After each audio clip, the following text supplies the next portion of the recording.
स्वागत है दोस्तों छत्तीसगढ़ न्यूज अपडेट में। तो आइए जानते हैं आज की प्रमुख बड़ी खबरों को फटाफट। तो वीडियो में अंत तक बने रहना दोस्तों, साथ ही साथ वीडियो को लाइक और चैनल को सब्सक्राइब नहीं किए हो तो सब्सक्राइब भी कर लेना दोस्तों, ताकि आपको रोज नए अपडेट मिलते रहे। तो पहली बड़ी खबर है, जांजगीर चांपा जिला अस्पताल में भाभी पर तलवार से हमला, पुलिसकर्मी को लगे 3 टांके, आरोपी देवर बोला आज तुझे जान से मार डालूंगा।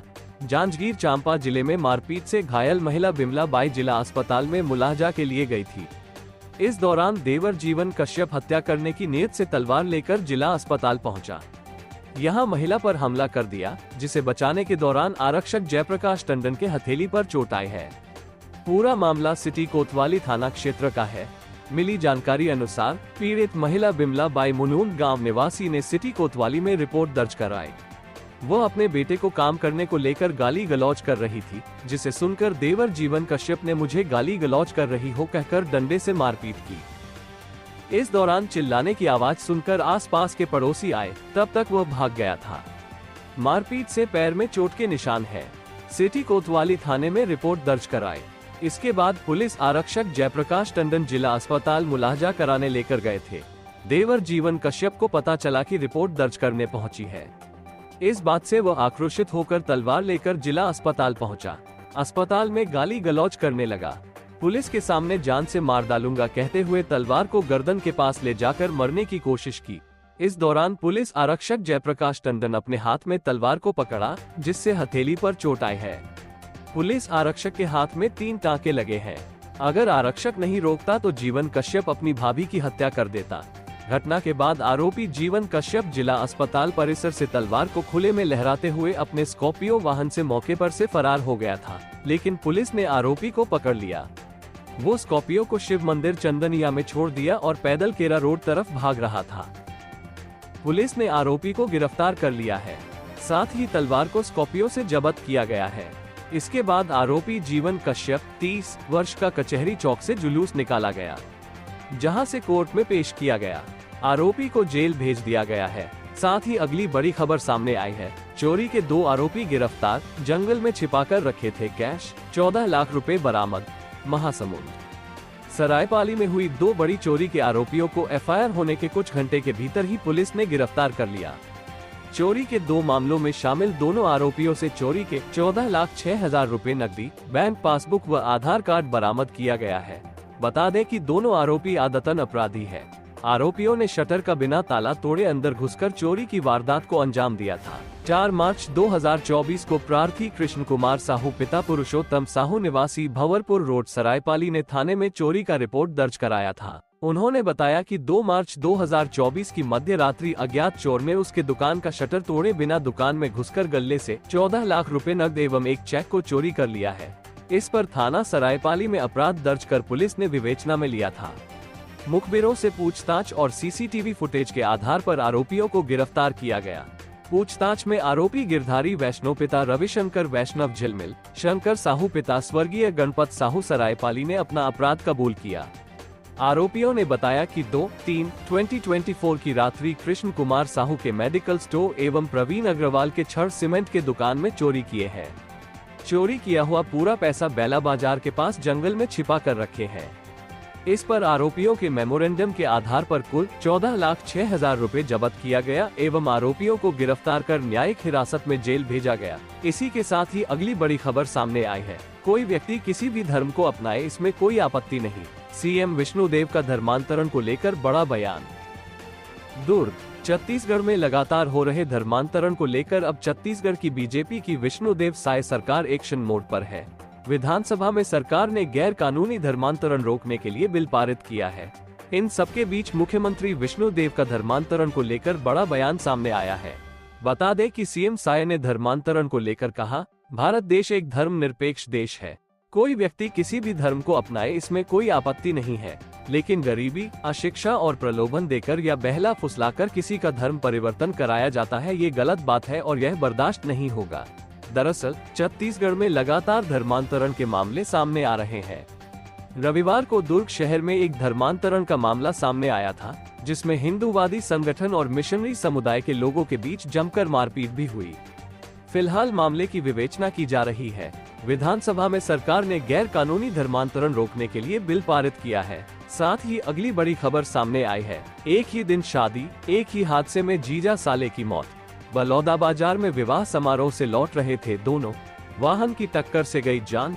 बलौदाबाजार जिले के गिर्रा और कुसमी गांव के बीच हुए सड़क हादसे में जीजा और साले की मौत हो गई। दोनों शादी समारोह से लौट रहे थे। इस दौरान उनकी बाइक को अज्ञात वाहन ने जोरदार टक्कर मार दी। घटना पलारी थाना क्षेत्र की है। बताया जा रहा है कि दोनों की शादी एक ही दिन हुई थी। जानकारी के मुताबिक नरेंद्र यादव उर्फ राजा 31 वर्ष बलौदाबाजार जिले के ग्राम गितकेरा का रहने वाला था। वहीं रिश्ते में उसका साला सुनील यादव 28 वर्ष ग्राम भैंसमुड़ी का रहने वाला था। दोनों वर्तमान में परिवार के साथ रायपुर में रहकर कुरियर डिलीवरी का काम करते थे। सोमवार को दोनों जीजा साले शादी समारोह में शामिल होने बलौदाबाजार गए हुए थे। वे दोनों सोमवार देर रात करीब 1 बजे एक ही बाइक से रायपुर लौट रहे थे। गिर्रा और कुसमी के बीच अज्ञात वाहन ने उन्हें जोरदार टक्कर मार दी। इससे वे गंभीर रूप से घायल हो गए और मौके पर ही उनकी मौत हो गई। लोगों की सूचना पर पलारी पुलिस मौके पर पहुंची और दोनों शवों को पोस्टमार्टम के लिए भिजवाया। अलग अलग गांव के होने के चलते पोस्टमार्टम के बाद परिजन दोनों का शव अपने अपने गांव ले गए। परिजनों ने बताया कि 3 साल पहले जीजा साले की शादी एक ही दिन हुई थी।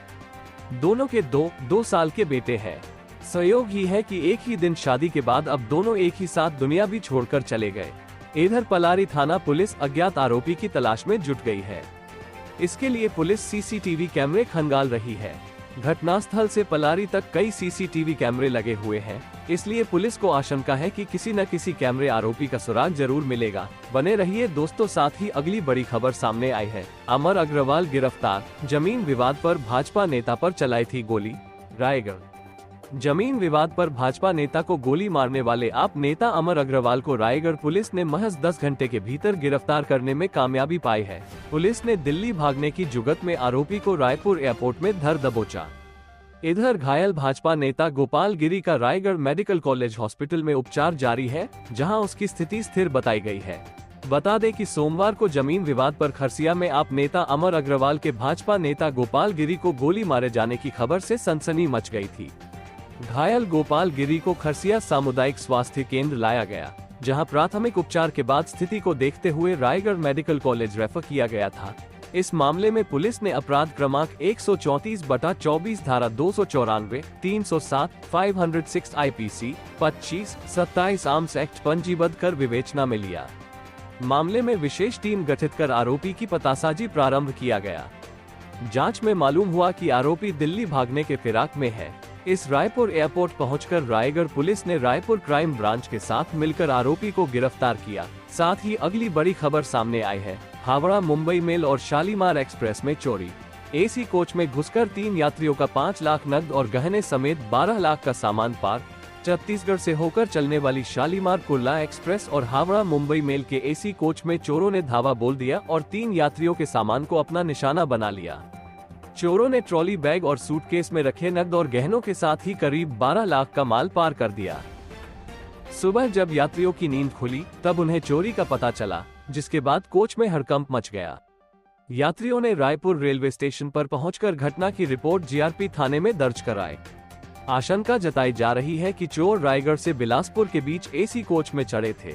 रांची, झारखंड के लेक एवेन्यू काके रोड निवासी मधुसूदन अग्रवाल और उनका परिवार 3 मार्च को 18:30 शालीमार कुर्ला एक्सप्रेस में चढ़ा था। सभी एक कोच के बर्थ नंबर 39, 31, 01, 3, 4, 12 और 6 में रोरकेला से रायपुर रेलवे स्टेशन के लिए यात्रा कर रहे थे। रायपुर में मधुसूदन अग्रवाल की बेटी रहती है। यहाँ नेकचार के कार्यक्रम में शामिल होने के लिए परिवार आ रहा था। ट्रेन सुबह करीब 7:10 पर बिलासपुर से रवाना हुई, तब उनकी नींद खुली। सामान चेक करने पर उन्हें पता चला कि सीट के नीचे रखा काले रंग का सूटकेस गायब है। सूटकेस में कपड़ों के साथ ही सोने की 2 चूड़ी, एक हीरे का नेकलेस, हीरे की कान की बालियां और अंगूठी, सोने की एक चेन, कान की बाली, अंगूठी समेत 6 लाख से अधिक के जेवर रखे थे। सूटकेस गायब देखकर उनके होश उड़ गए। उन्होंने परिवार के लोगों को इस घटना की जानकारी दी। इसके बाद परिजन कोच में एक छोर से दूसरे छोर तक सूटकेस की तलाश करते रहे। इस दौरान कोच में चोरी होने की खबर मिलते ही दूसरे यात्री भी घबरा गए और अपना अपना सामान चेक करने लगे। बाद में घटना की जानकारी टीटीई को दी गई। इस दौरान झारखंड के सरायकेला के रहने वाले संजय कुमार चौधरी भी एसी कोच में सफर कर रहे थे। उनके साथ भी परिवार के सदस्य थे। वो टाटानगर से रायपुर जा रहे थे। ट्रेन में चोरी होने की खबर मिलते ही उन्होंने अपने ट्रॉली बैग की तलाशी ली, तब सीट के नीचे रखा बैग गायब मिला। उसमें कपड़ों के साथ ही 5 लाख रुपए कैश रखे थे। इसी के साथ ही अगली बड़ी खबर सामने आई है। छत्तीसगढ़ में है दुनिया का सबसे बड़ा शिवलिंग, हर साल बढ़ रहा आकार। रायपुर। दुनिया का सबसे बड़ा शिवलिंग गरियाबंद जिले में स्थित है। भगवान भोलेनाथ की महिमा ऐसी है कि यह शिवलिंग हर साल अपने आप बढ़ रहा है। इस शिवलिंग की ऊंचाई लगभग 70 फीट है, जो दुनिया भर में चर्चित है। यहाँ सावन और महाशिवरात्रि में सबसे ज्यादा भक्तों की भीड़ देखने को मिलती है। भूतेश्वर महादेव एक अर्धनारीश्वर प्राकृतिक शिवलिंग है। यह भूतेश्वर नाथ महादेव को भकुर्रा महादेव के नाम से भी जाना जाता है। छत्तीसगढ़ की भाषा में हुनकारना, आवाज देना की ध्वनि को भकुर्रा कहा जाता है, इसलिए भूतेश्वर महादेव को भकुर्रा महादेव के नाम से भी पुकारा जाता है। इस शिवलिंग में हल्की सी दरार भी है, इसलिए इसे अर्धनारीश्वर के रूप में पूजा जाता है। इस शिवलिंग का बढ़ता हुआ आकार आज भी शोध का विषय बना हुआ है। भूतेश्वर नाथ महादेव का इतिहास। भूतेश्वर महादेव शिवलिंग स्वयंभू शिवलिंग है, क्योंकि इस शिवलिंग की उत्पत्ति व स्थापना के विषय में आज तक कोई सटीक तर्क नहीं मिल सका है, परंतु जानकारों व पूर्वजों के अनुसार कहा जाता है कि इस मंदिर की खोज लगभग 30 वर्ष पहले हुई थी, जब यहाँ चारों तरफ घने जंगल थे। इन घने जंगलों के बीच मौजूद एक छोटे से टीले से आसपास के गांव वालों को किसी बैल के हुनकारने की आवाज सुनाई देती थी, परंतु जब ग्रामीणों ने जाकर देखा तो वहां न कोई बैल था और न कोई अन्य जानवर। ऐसी स्थिति को देख धीरे धीरे ग्रामीणों की आस्था उस टीले के प्रति बढ़ती गई और उन्होंने उसे शिव का स्वरूप मानकर पूजा अर्चना आरंभ कर दिया। तभी से वो छोटा सा शिवलिंग बढ़ते बढ़ते विशालकाय शिवलिंग का रूप ले चुका है। अब इसे भक्तों की आस्था कहे या भगवान का चमत्कार, तब से लेकर अब तक शिवलिंग का बढ़ना जारी है। मंदिर में शिव परिवार विराजमान है। भूतेश्वर नाथ महादेव के पीछे भगवान शिव की प्रतिमा स्थित है, जिसमें भगवान शिव, माता पार्वती, भगवान गणेश, भगवान कार्तिक, नंदी जी के साथ विराजमान है। बाबा के समीप एक गुफा है, जिसमें तपस्वी साधु का चित्र अंकित किया गया है। यहाँ पर कभी कोई साधु ने भोले बाबा के लिए तप किया था। मंदिर के समीप कई अन्य मंदिर भी है। साथ ही अगली बड़ी खबर सामने आई है। बस्तर द नक्सल स्टोरी का ट्रेलर रिलीज। रायपुर पहुंचे प्रोड्यूसर विपुल अमृतलाल शाह ने किया लॉन्च। आदा शर्मा स्टारर मूवी 15 मार्च को होगी release. Film the Kerala story, fame actress Adah Sharma starrer film Bastar the Naxal story का ट्रेलर लॉन्च इवेंट रायपुर के पचपेड़ी नाका स्थित एक मॉल में किया गया। निर्माता विपुल अमृतलाल शाह ने फिल्म का ट्रेलर लॉन्च किया। इस दौरान अभिनेत्री आदा शर्मा समेत फिल्म की स्टारकास्ट मौजूद रही। इस फिल्म में बस्तर में नक्सलवाद और फोर्स के बीच का संघर्ष दिखाया जाएगा। साथ ही ऐसे मुश्किल हालात में गांव वालों की परेशानी, नक्सलियों की जनअदालत, सलवा जुडूम समेत इससे जुड़े दूसरे सब्जेक्ट देखने को मिलेंगे। ट्रेलर में नक्सलियों द्वारा सीआरपीएफ जवानों को मारने की दिल दहला देने वाली घटना को भी शामिल किया गया है। इसके अलावा इसमें दिखाया गया है कि किस तरह से जेएनयू में देश के जवानों की मौत पर जश्न मनाया जाता है। इंसानों को काटने के सीन से लेकर राष्ट्रगान पर बच्चों को जलाए जाने, झीरम कांड और निर्दोष लोगों को फांसी पर लटकाए जाने का मंजर भी ट्रेलर में दिखाया गया है। पहले टीजर में आईपीएस के किरदार में एक्ट्रेस आदा शर्मा कहती दिख रही हैं कि बस्तर में हमारे 76 जवान शहीद हुए थे और देश की प्रतिष्ठित संस्था जेएनयू में इसका जश्न मनाया गया था। बस्तर में भारत के टुकड़े करने की नक्सली साजिश रच रहे हैं और बड़े शहरों में बैठा नेटवर्क उनका साथ दे रहा है। कहां से आती है ऐसी सोच? फिलहाल मेकर्स ने फिल्म का पूरा टीजर अभी लॉन्च नहीं किया है। अभी तक इसके सिर्फ 2 पार्ट आए, जिनमें सिर्फ डायलॉग है। पोस्टर भी कुछ दिन पहले ही रिलीज किया गया था। 15 मार्च को देश भर के सैकड़ों स्क्रीन्स पर मूवी लगेगी। साल 2023 में आए द केरल स्टोरी की सक्सेस के बाद अब इस साल बस्तर द नक्सल स्टोरी आ रही है।